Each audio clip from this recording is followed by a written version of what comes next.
Ghostly greetings, holler at your boy Prue. We're coming at you with a book review that I am extremely biased over. Sword of Shannara.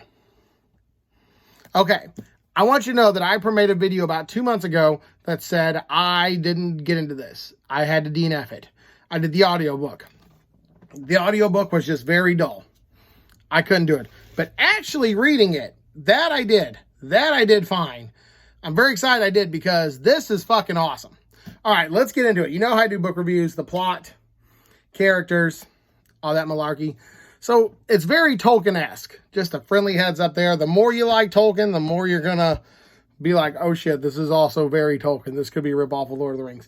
But it starts, Flick and Shay are these two half-elven brothers that live in like an old countryside. One day a 7-foot druid, a nature wizard basically, comes up named Alanon, says, hey, you're the heir of the kingdom. Go find the magical sword in the evil skull kingdom. Save us from this evil magical warlock that used to be a druid like me. And we meet some dwarves. We meet some half-elves. My favorite character was named Minion, which I thought of the Twisted Metal character immediately. Oh, so the plot is basically any random tropey. It's so tropey. If you don't like fantasy classic, you're probably not going to dig this. But that's the plot. Two brothers, legacy to a king, go get a magical sword. There's a prophecy that one was going to die on the way. Awesome. Let's get into characters. Obviously, Alanon is the big one. He's the Gandalf. Big, he's also like 7 foot tall. I really liked Alanon. I thought he was Gandalf, but he's like your uncle, one of your uncles. You know, you have that nice uncle that's like, don't worry, we can do it together. But you also have that one uncle who's like, shut up! Get me a beer! Dig out the fucking trench. I don't care you don't know how to use a ladder. Fucking figure it out. That's how I read Alanon. Not that he wasn't sympathetic. He just treated every character the way Gandalf treated Pippin. I know you're thinking, that's a lot of Lord of the Rings references. Yeah, because this read like Lord of the Rings to me. It really did. Also, Minion was cool.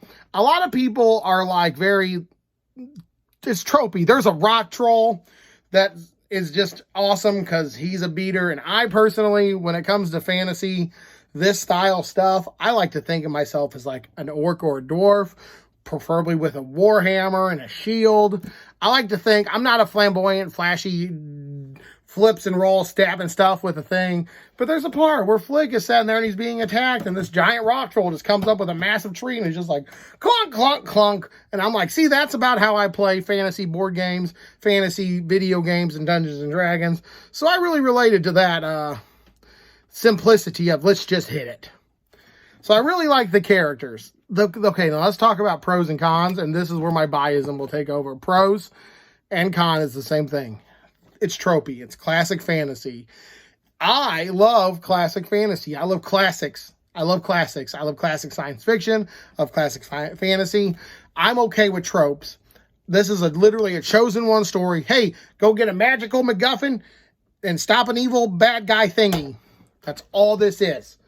That's all this is. And it reads tropey. It's not Lord of the Rings where you describe a lot of backstory tropey, but it's also not Brandon Sanderson or R.A. Salvatore where the action is trying to be the selling beats. No, it's tropey. It's a little bit of in the middle. Terry Brooks indeed made a fun world. One of my favorite aspects about the world of Shannara or Shannara, depending on who I talk to, is that it's post-apocalyptic. And they talk about it, you know, like, oh, there were these people and then we fucked shit up. And then magic, elves, dwarves, and gnomes came. And gnomes! There's gnomes! God, I can't have enough gnomes. I like gnomes. When they put gnomes in here, the first time I read gnomes, I go, oh, gnome, you don't. Oh, and it's just great. It is, it's about 700 pages. I read this in 4 days, 100 plus pages a day, because I just read classic fantasy really well. I read it well. Like, I can blow through 150 pages in an hour, hour and a half, 2 hours, and just put it down and be done. And that's just a good unwind for my mind. Sometimes when I read before bed, I need to like, okay, I'm going to read 100 pages. Then I'm going to watch some TV to unwind. I can literally just read classic fantasy and be like, ah, and then off to bed I go. This also has some very fun artwork. And you know what? Honestly, I'm going to continue on with this series. I'm going to continue on. I got like the first 7 books, right? And I got them, I bought them in a book lot. I did a haul And I got like the first 7. I'm definitely going to continue on with Shannara. I'm hoping that these are all just as good, if not better than this. Let me see if I can find book 2.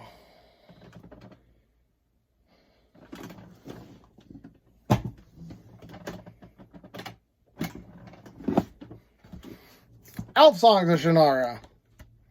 Oh yeah, it's a lot less of a beast. Elf Stones of Shannara.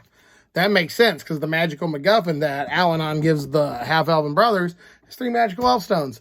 All right, that's been your boy Prue.